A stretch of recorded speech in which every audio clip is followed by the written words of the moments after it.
All right, so picking up from the other video, I'm just going to pick up where I left off. If you guys missed the previous video, check the description or the related videos, and hopefully you can find that. But I think I'm capped because I don't have this channel partnered. If I did, I could do longer videos. Anyway, back to the conversations here. So resellers, I just kind of covered resellers. I don't see that problem going away. If we can try to make a solution for that, and I did say that the whole RFs, or not the RSVP, the whole pre-order thing could take that away potentially, but it also takes away the demand from the shoe, as I also mentioned, which makes the shoe undesirable, and it's going to be like a Converse All-Star shoe. Like, there's nothing wrong with that, except for that anybody can get them at any store in any city in any state in the United States of America, let alone anywhere else, at a non-desirable or at I guess at a cheap price comparison. They don't have any crazy prices on them, but there's no resale. It would eliminate the resellers, but it would also eliminate the demand for the shoe, and the hype, which, if that's what you guys want to, I mean, maybe that is a solution. That was what I said as a solution, but I'm aware of the consequences, and the last video I said, change is the only thing constant. That was the big thing that I live by, knowing that change is the only thing constant. And for this video, I think it's important that I leave you guys with another message, and that's, every action has an equal and opposite reaction. And so if you go ahead and take away all the exclusivity from a shoe and eliminate the resellers, it also eliminates a lot of the market. So I guess think about that. I mean, every action has an equal and opposite reaction. The other thing I wanted to address in the video that I put out was the whole concept of just like leaving everything alone and just letting it pass, let the storm pass and whatever, and then the real sneaker heads would be left, and all the fake ones will be gone. All the hype beasts or whatever will be gone. I don't know if that's realistic or not. I'm just because sneakers have been around for a long time. I've been collecting sneakers for 9 years, but I like to compare it to like 90s hip hop. Like hip hop to me was where it was at. That's what started me wanting to become a DJ. I loved early 90s hip hop. I loved Tribe Called Quest and the Far Side and like a lot of those type of groups. And then you get to the point where it gets to the Diddy era and everything gets hyped up and mainstream. Every single hip hop song is Billboard top 10 or whatever. But like in the early 90s, they didn't even hit the Billboard. So it's the same thing for me. Like the sneaker game back then in like 9 years ago, it was still hyped up, but now it's gotten to the point where it's overly mainstream. So I'm thinking, eventually if the storm passes, that would be the solution. I mean, that's the only solution because it can correct itself. We can try to initiate change, but as I've mentioned, our actions to make change will cause a reaction of whatever else might be, and we need to consider those reactions. And I don't know. I think that's something a lot of people don't think. They just go full steam ahead, and they don't really realize what they're actually doing. And to my point being, like, to new sneakerheads, that doesn't mean we're leaving all of you guys behind. You guys can join that movement. You guys can sit through the storm with us. Just because you're new to the game, just because you don't have any shoes, and I mentioned this in my message to new sneakerheads video, just because you don't have any kicks but you want them and you like them and you have that desire to have the shoes, but you just can't afford them or whatever it might be, like, you guys can ride through the storm with us, man. I think I welcome it. I don't think that new sneakerheads coming in to the game is the problem. I think I think that's a great thing because, like, it's generational. I don't know. I just think that's awesome. But anyway, I just wanted to address that because I listened to my video probably 4 or 5 times, and I got thinking about that. I was like, I don't want new sneakerheads to think that I'm saying get out of here or something, or I'm talking about just the fake people that don't really care anything about it, like, and then they'll be moving on. The funny thing is this, like, I had this fascination with sneakers since I was in probably 4th grade. Played basketball. I was a big basketball fan. I played basketball through high school.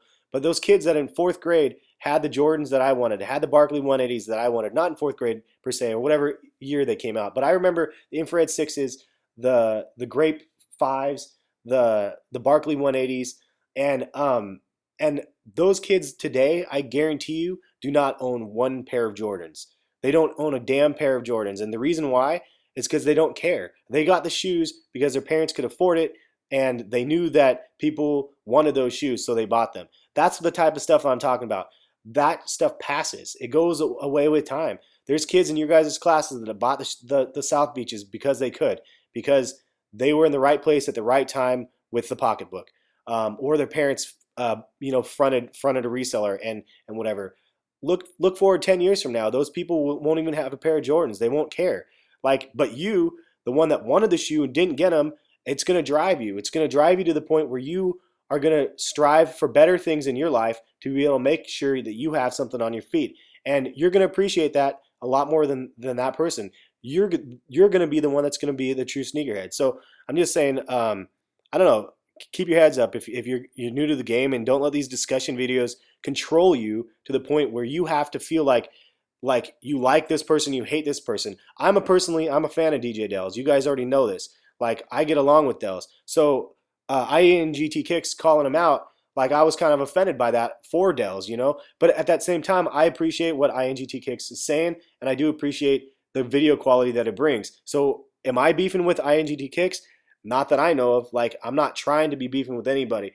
And I didn't even want to say anything. I actually did a video on this already, and I deleted it. I didn't even publish the video because I didn't want you guys to think that I was trying to choose sides or whatever it might be.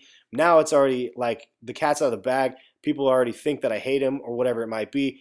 I'm sure we'll have a conversation at whatever time that might be, and you guys will see, at least from my point of view, if he hates me and if he's going to try to attack me like he does them, then that's on him. I'm not trying to do that. And if I came across like that, that wasn't the intent. And I'm not backpedaling by any means. I'm just saying, I agree with a lot of things he said. There's a lot of things I disagree with at the same exact time. And I strongly urge you guys to listen to what you guys are hearing and actually listen to it, not just have it go in one ear and go out the other one, because sometimes I don't think people process everything that's said. Anyway, going forward, the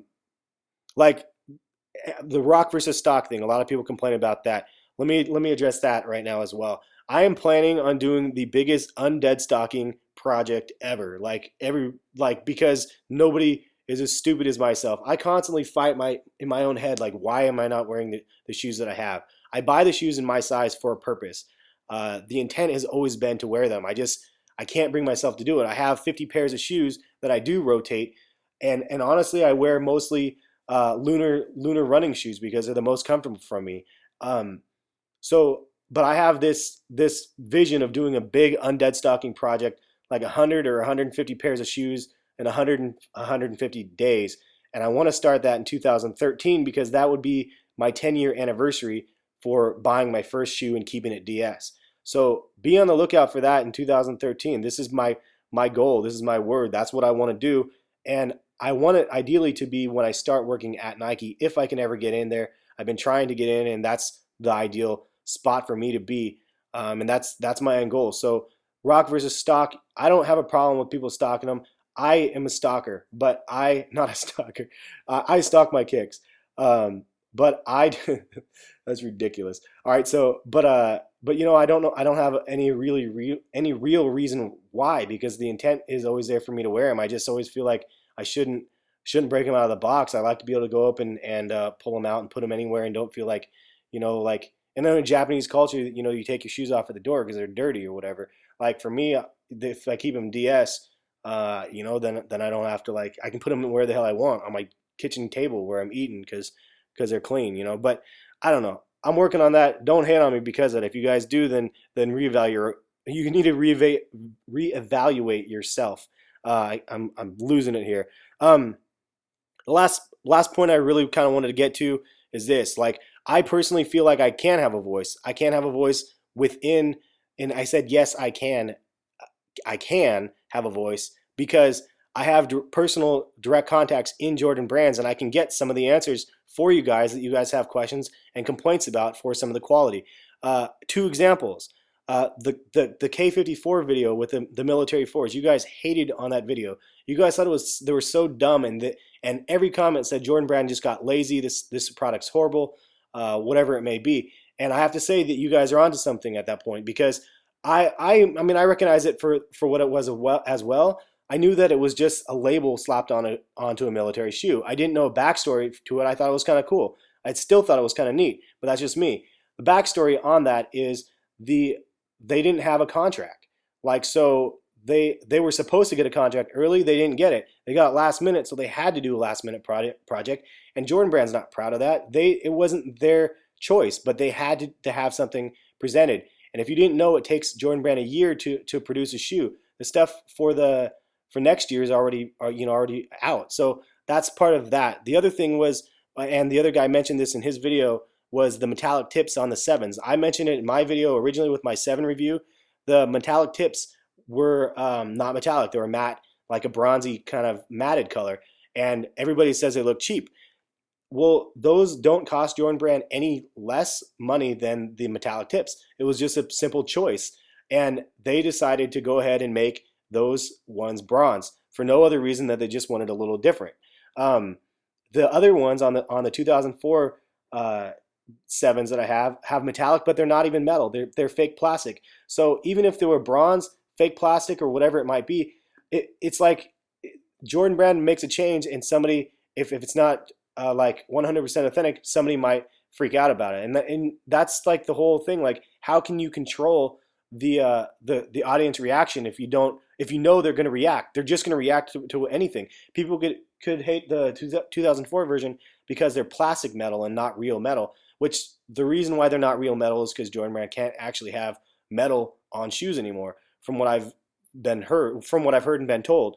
So that's the reason why they're not even metal. It's not a lack of quality on that because of the fact Jordan Brand doesn't want to do it, or it's a cost issue. It's because safety hazards or whatever it might be. So you guys got to consider some of those things as well. Some of those safety hazards change along the way. The Ferrari Red 14s, when they first dropped, had lead paint. They had to pull them. The shocks, when they first dropped, had dissolvable like rubber. So like in water, whatever, they would dissolve. It was just a big mess. So there's lots of things like that. Also, part of the reason why I feel like that sometimes it's hard to get Nike to even react, even if I know people inside. I tested shoes for Nike. I tested basketball shoes for Nike and Jordan. And if I noticed there was a problem with a pair of shoes that wasn't going to work, like, I would voice my opinion on it, and it wouldn't necessarily get heard because the production of that shoe was too far in to be able to make that change. So, like, even if you have a voice, even if you have an inside connection, that doesn't mean they're actually going to make the change to the shoe. So that's why I kind of look at this whole conversation kind of crooked a little bit, because I know that it's hard to come inside and make a change. That doesn't mean it's impossible, but you just have to know what the reactions are going to be. And so let's say they do fix this issue. Let's say they do go ahead and change the quality. They get everything bin like quality for everything. So then what? Because of our action to have Nike and Jordan Brand deliver such a crazy like bin quality shoe, what is that going to do? What is that going to do for the resellers when they get a desirable shoe with great quality? That's going to drive the prices up to bin prices and prices for like Dornbeckers and everything else, Yeezys. Like, it's going to just offset the price that much more, where people are going to want the shoe even more. The resellers are going to make even more money. So it's like, you fix one problem, another problem can arise because of it. So back to what I said earlier, every action has an equal and opposite reaction. I'm hoping this doesn't come across all negative to you guys, because I'm just, again, trying to look at things from multiple angles. And if you guys think that it's negative, then I apologize, because that's not the intent. I don't know. Let me know you guys' thoughts. And I've discussed this for too damn long. I think that I've said what I've needed to say. Hopefully I can upload this video on YouTube, because it's longer than intended. That's all I got. We'll catch you guys later. Peace.